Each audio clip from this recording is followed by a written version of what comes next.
Hi, guys. Welcome to Pool Church, and thank you for joining us. We're live at the Derby City Classic, and I've got Jacob here. Jacob, how old are you? 13. Is this well, we know this is your first event because the first time they let the juniors in. Yeah. You're playing at what time today? 4. I play at 4. I really hope I don't play you because you look like you're a little bit of a monster. So how long have you been playing pool? Like 4 years. Like 4 years. So Jacob's first ever Derby City Classic. He's been playing 4 years. And welcome to Pool Church, guys. We are coming to you live from Derby City. And we are actually going to turn it over to Pastor Mike. And he's got some sermon snippets for you from video. And we're also going to come back and have an interview later on in the podcast with Eric Geary from Cues for Christ. So stick with us. Is it cold? Jiminy crickets. Welcome, Rising Hope Church. I am so glad that you are here. My prayer is that today's message can kind of heat things up along with your cup of coffee. And if you have your journal and your Bible next to you, you can write this down for today's title of the message. It is this: Living a God-Possible Life. Now, in case you're joining us for the very first time, in so many ways, for the last 3 weeks, it's been clear that God has been moving throughout this series. And last week was no exception. I mean, we've been looking at this word, impossible. We all know how to spell it. We've been kind of crossing out the I-M. We know it's spelled I-M-P-O-S-S-I-B-L-E. We know that. But last week, I read it differently for the first time. It was kind of like God just thunked me on the head and said to me, Michael, let me show you how I spell impossible. And what did he do? He took out his pen and he wrote this little mark. That one little mark, the spelling change is minor, but the word becomes different. It's a game changer. And that little mark reminds us that through God, all things are possible. It's I am. I'm possible. It's Him possible. And one of my prayers for all of us moving forward, especially after this series, is that anytime you ever see the word impossible, you'll add the little mark and remind yourself that truly through Him, He makes the impossible possible. In our anchor verse, it was Jesus that said it first in Matthew chapter 19, verse 26. Jesus looked at His disciples. He looked at them intently and said, humanly speaking, guys, He's like, it's impossible. But with God, everything is possible. And living a God-possible life can become a reality when you take the step of faith that God is asking you to. And when you do, God makes the impossible possible. Now, to share more about this, I want you to turn to our key text today, which is found in Hebrews chapter 11, verse 1. Now, faith is confidence in what we hope for and assurance about what we do not see. Verse 3, by faith, we understand that the universe was formed at God's command. Verse 4, by faith, Abel brought God a better offering than Cain did. By faith, he was commended as righteous. Verse 5, by faith, Enoch was taken from this life so that he did not experience death. Lord, give me that. Come on, just beam me up, Scotty. I mean, how amazing would that be? In verse 6, so profound. And without faith, it is impossible to please God, because anyone who comes to Him must believe that He exists and that He rewards those who earnestly seek Him. Such amazing truth. Our big idea for the day, if you like to take notes, you can write this down. Faith is not just believing God can. It's trusting Him enough to move. Faith doesn't just believe. Hear this, people. Faith moves. And when we trust God, our lives reflect His possibilities. The faith shapes how we live. It affects, write these three words down, our decisions, our priorities, and our obedience. These are words that we live out into our life and our jobs and into our families, into our career, into our school every day. However, if we do not interject our faith into those three words, our life is going to be just filled with one struggle after another. And to dig deeper in those words, I want to ask you three important questions. The first question, decisions. Here's your question. What choice am I avoiding today because I'm afraid of the outcome? Your priorities. Number two, what gets your best energy, not just your leftover time? And our final word, obedience. What do you already know God is asking you to do? Now, for me, those three words changed my life as I considered a gift that God had given me. And it's where I'm at kind of now, in the next week, putting pool balls in pool pockets. And I said, God, you know I enjoy shooting pool, but I want you to know that I just want to give this to you. You can do whatever you want with this game of pool. And since that prayer, I have witnessed people come to Christ. I've watched people turn their businesses over to God. As a church, we planted Cafe Con Dios in Sevilla, Spain. That's a story for another day. This summer, we're sending a team of students and adults under the leadership of Pastor Faith on a missions trip. And now we are in the process of giving birth to something new. I guess you could say that we found out that we are pregnant. No, I'm not talking about Kim and I. Get that out of your head. I'm talking about Rising Hope being pregnant with Pool Church. Last year, something kind of neat happened related to that. Over a year ago, I was telling Terry Saliba, the executive director of Exponential, which is the largest church planning conference and gathering in the world, I began to share about two words that I'd written down in 2017 on a napkin called Pool Church. And as I kind of shared the vision and the dream, she stopped me and she says, Michael, would you do me a favor and write down everything you told me and send it to me in an email? Well, guess what happened? Last week, I ended up getting some works published through Exponential. And while that is kind of fun, what's even more exciting is being pregnant with Pool Church. Let me just give you an ultrasound visit onto February 19th that we're going to have, because Tom Rossman, Dr. Q, Jason Lynch, and I are going to head with our portable pool table to Pendleton Penitentiary to share the gospel on our portable pool table. I would ask that you would join us in prayer as we share Christ in our gospel trick shots. Pray that those incarcerated will come to Christ. Now, understand this about kind of leaning into a God that makes impossible possible. Biblical faith, as I said, is active. In church, you need to know this. None of this all happened because I had a plan and wrote down two words called Pool Church. It happened because I surrendered something I love. And often God might not be asking you to do something necessarily new. He might just be asking you to do something that's already inside of you. Write the book instead of just saying one day I'll write. Paint the picture instead of just only sharing it, kind of in your mind. When I think of Sherry Atkins, I mean, she's awesome, by the way, and I know Wes is a fan, her husband, but her talent and art has shaped this church. She uses it to teach, but she also uses it in so many other ways. She helped design a Christmas ornament a couple of years ago. She used her talent to write our word of the year on our mural in the hallway.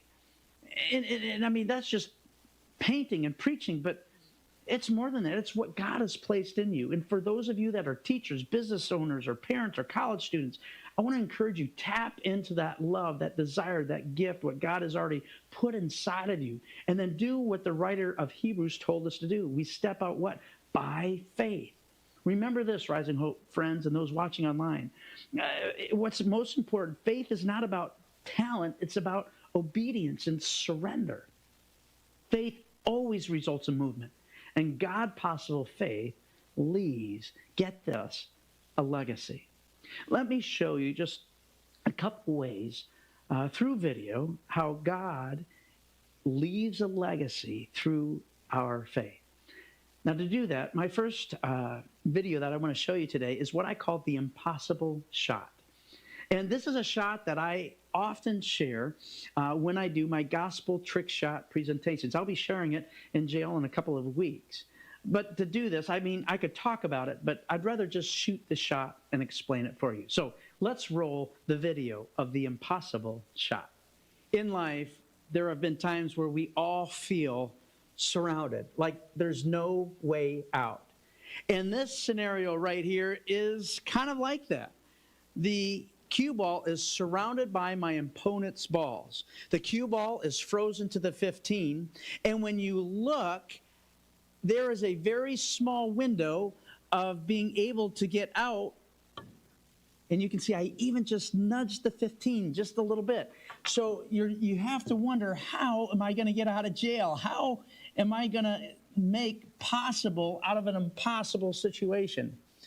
We'll never forget, with God, all things are possible. And humanly speaking, as Jesus said, it just doesn't work. It's impossible. But you want to know how to make the impossible possible on this shot? Well, the answer is found, listen closely, in Proverbs chapter 3, verses 5 through 7. The answer is in this verse. See if you can catch it. Here's the verse. Trust in the Lord with all of your heart. Lean not on your own understanding, but in all of your ways acknowledge Him, and He makes your paths straight. So based on that verse, Rising Hope Church, where do I need to aim? Again, I'm not leaning on my own understanding. I can't bank it, kick it. I can't jump it. It has to go directly to the 8 ball. Where is my aiming point? Well, the answer truly is found in the verse, because it says when you trust in the Lord and you don't lean on your own understanding and you acknowledge Him, He does what to your path? He makes it straight. And so there, my friends, is where I am going to aim, straight ahead towards the piece of chalk. And that will bring me home to the 8 ball. And keep your eye on the 15, because I can't hit it. So here we are, the impossible shot, 8 ball in the corner pocket. There it is, the impossible shot. Wasn't that awesome? Remember this, Rising Hope. Faith does not remove the obstacles. It shows us where to aim. Something else to write down if you're taking notes. Your obedience impacts others.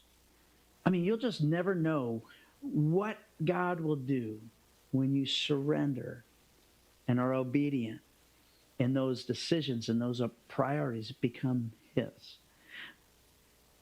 My next video that I want to show, just to kind of intro it, about 2 months ago, a guy named Jason walked into Pool Church and he said, "Is this Pool Church?" It's a good question because we don't have any signs up yet.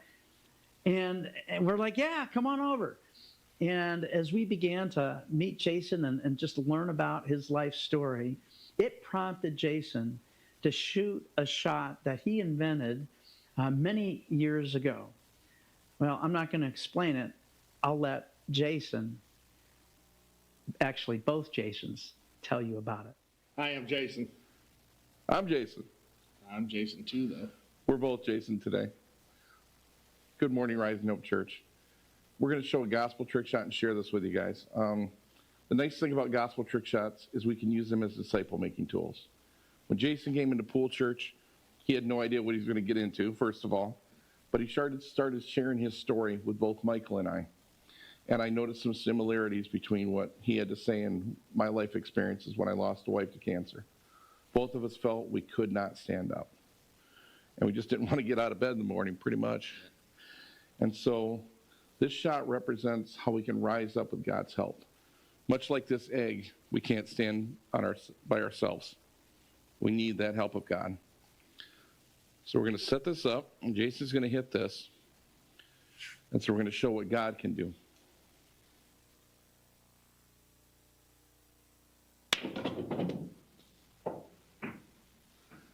May God bless you. May God bless you.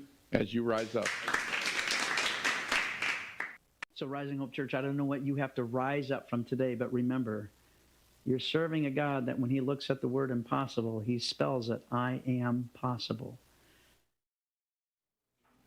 All right, folks, you just saw Pastor Mike making the impossible possible with the impossible shot.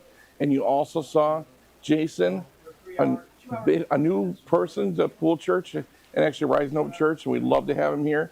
And he shot the Rise Up shot for you guys. And so we're rising up with Pool Church, and we're hitting the billiards industry because the billiards industry is so dark. We want to be that light.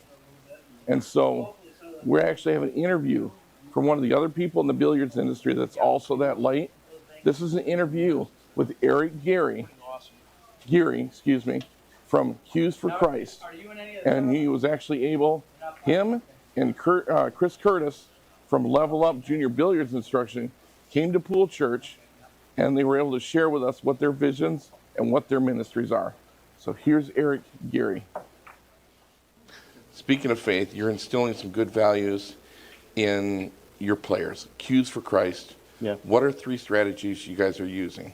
Thank you for asking. So strategy 1 for us is we like to go to events and present the gospel. So like in February, we'll be at the BCA event, have a big booth set up there that says Cues for Christ, and we just share our faith.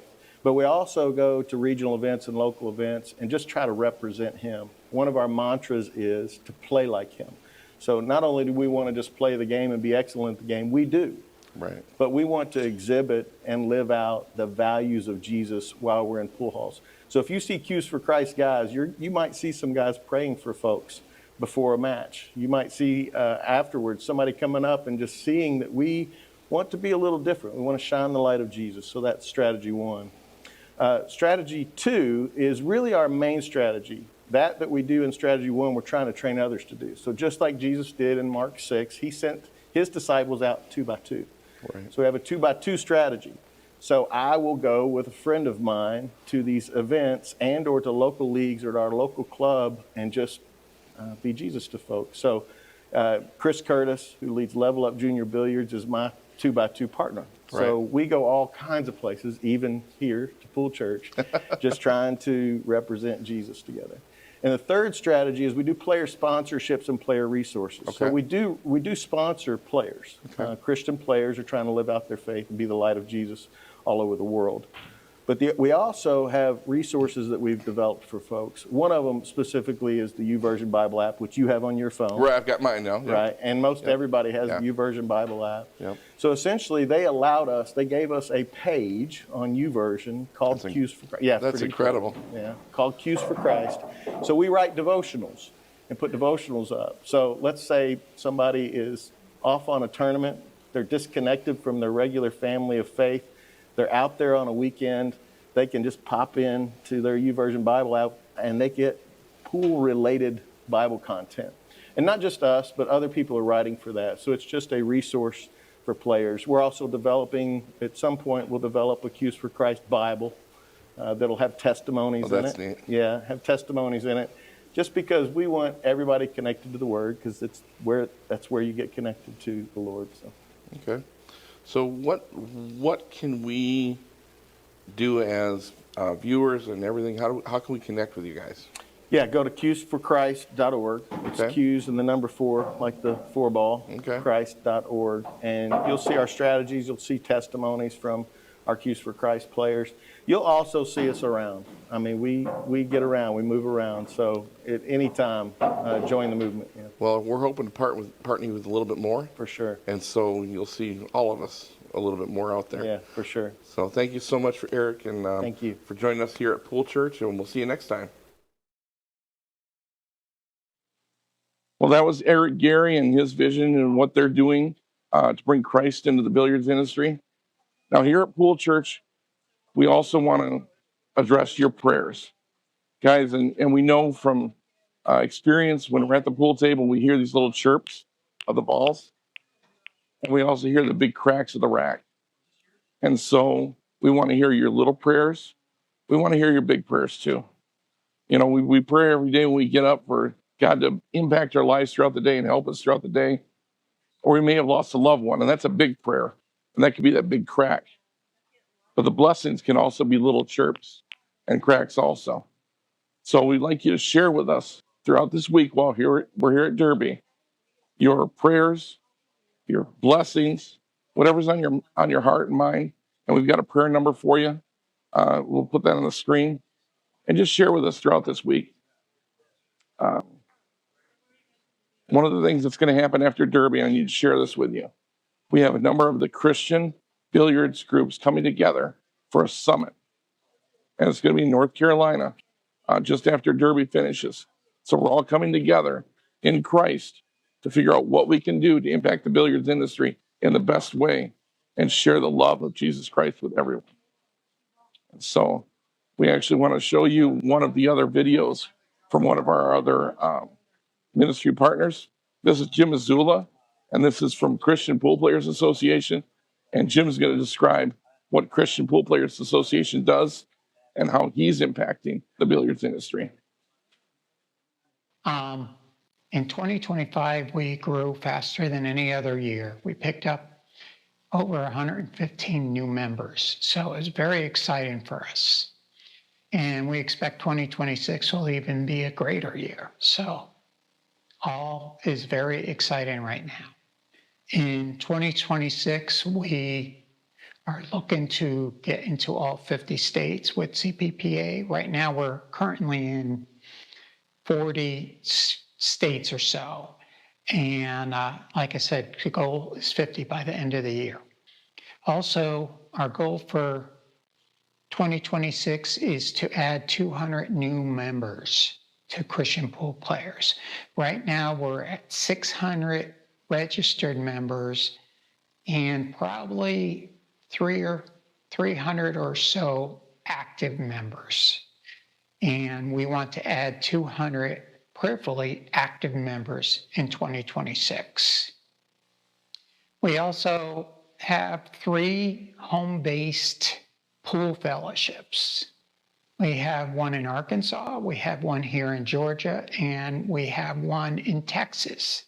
So we're very excited about that, to have a place where people who don't feel comfortable maybe going to a pool hall can come to a house, play pool in a wholesome environment, and also fellowship with other believers, and also have a time of prayer and Bible study if they like, and play pool. So we're very excited about that growing and hope to see that grow even more in 2026. Currently, I know of 3 groups. We may have more. So if you have a group, a home Bible group, pool group, please let us know so we can add you to the list and let other people know of those locations. In 2026, we're adding 7 regional directors. We had, many years ago, we had CPPA set up this way before, and we feel the need now as we're growing to do that again. I try to stay in touch with everybody, but it's very hard to do with hundreds and hundreds of members. So what we're going to do is divide the country into 7 sections, and there'll be a regional director for every one of those sections or every one of those regions. I will still be available, but that will hopefully get you more ease in getting contact answers from our regional directors. But like I said, if you still need me, I'm here. I'll always be here. Just trying to make it a little easier for us to grow. Keep us in prayer for boldness. And with that boldness, as we share the gospel, that we would also have compassion. Boldness without compassion is not God's will. Compassion without boldness is not always God's will. So we want both. We want to be bold in our presentation of the gospel of Jesus Christ, but we also want to be compassionate when we're doing it. We also ask for your wisdom, that pray for our wisdom, for our provision, that God would supply our needs as we grow. We want to do more and show up at more events and have more tools in place, and that all costs money. So please pray for the provision to be provided. We are now a 501c3, so if you want to support us, you can. and that will be a tax-deductible gift. And also, we have our first big event in 2026. Hughes for Christ, which is another pool ministry, has invited us to work with them in their booth at the BCA tournament that's going to be going on in February. So from February 18th to 28th, we will be working in their booth. If you'd like to work in their booth, just let me know. They would love to have the help of CPPA people in there. Thank you for your prayers. Thank you for sharing Christ with others and inviting people to CPPA. So I hope you'll share your stories with us and your testimonies as the year goes on. We'd love to hear them. We'd love to get them up on our website. We'd love to get them up on our Facebook group. We'd love to get them up on our new app. So we'd love to hear from you. Drop us a comment and let us know how things are going. And we look forward to a blessed year serving with you. Thank you. All right, well, that was Jim Missoula from Christian Pool Players Association, and he has a database with about 700 to 1,000 people worldwide that are pool players that believe in Christ, and they're actually using that and witnessing. And so we actually want to have you like and share and bring your friends to Pool Church. Poolchurch.com is our website. And so God bless and enjoy the roll, guys.